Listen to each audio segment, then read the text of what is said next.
Okay, I think you guys are pretty good at breaking down square roots by now, like with the factor tree, but I think we just need a refresher of what happens when we have variables here. What's nice is most of it is the same. It's just sometimes you'll need some absolute value.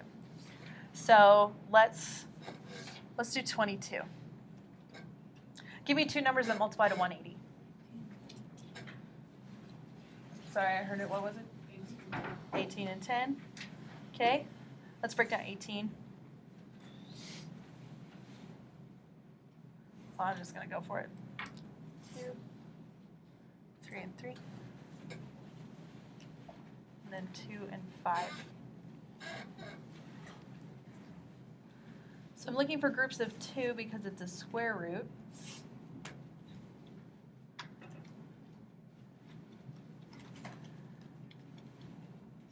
And now if I look at my variables, I'm going to do the same thing. There's just one u, and I have 3 v's. Looking for groups of 2. So tell me what comes outside of the root. What do I do with those? Times them together. Good. So 3 times 2, I get a 6.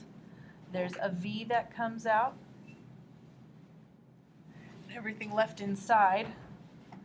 Let's see, we took care of those.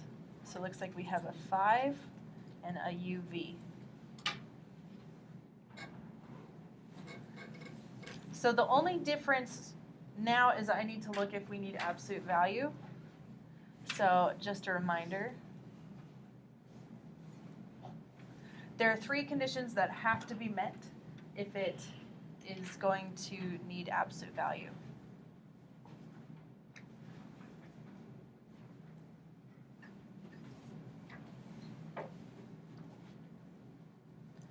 First thing, you need a positive radicand. Oh, there's a fancy word we haven't seen in a while. Anyone remember what that means? That's the radicand. It's just the number in the square root. So is this number positive? Yes. Cool, so that's first condition.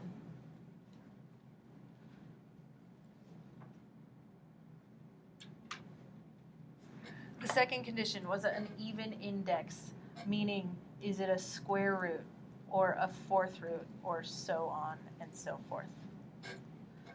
So if it's a cubed root, I'm not going to worry about absolute value at all. But if it's an even index, then we worry about it. So I look here, it was positive. This is a square root, so if all these conditions have been met.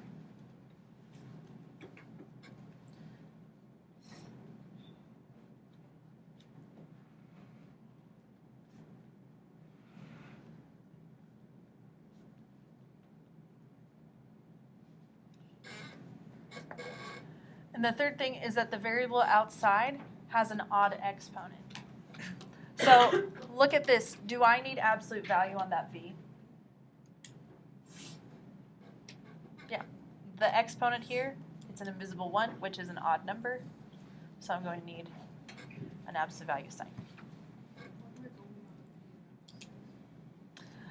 6, because no matter, the whole reason we need absolute value is like if I was plugging in stuff. So let's say if I plug in a -2, then that keeps that to be a positive number. But no matter what I plug in, that 6 is never going to change. So the 6 is not what would be affected by a negative being plugged into that, if that makes sense. Let's look at 24.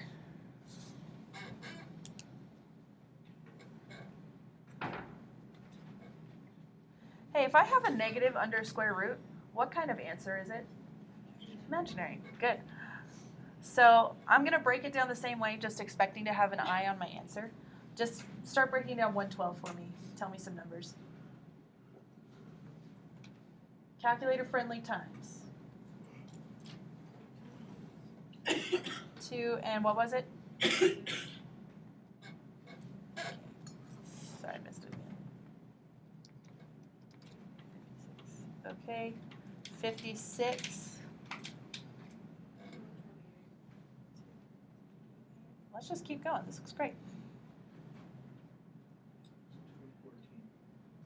14, 2, and 7. Lovely. Okay, and then I got 2 x's. I got 4 y's. Okay, square root, so we're looking for groups of 2.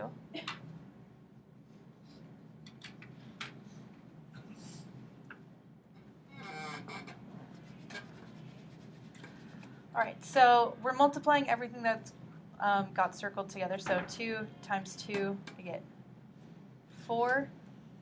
There's an x and y squared. Square root of 7. Oh, what did I forget right now? The I, good. So I'm going to put that after the 4 because it was negative. Okay, so I want you to look at our list of conditions here. And on the count of 3, I want you to tell me if this needs absolute value or not. 1, 2, 3. Oh, we weren't so sure, but the answer is no. Why is the answer no on this one? Yeah, right. Okay. Okay. I got a y squared. What about the x? What's our first condition on this list? Positive radicand, meaning the number inside the square root is positive. Is this a positive number? No, it is not. So because it was a negative in here, I don't need to worry about it. And this would be our answer.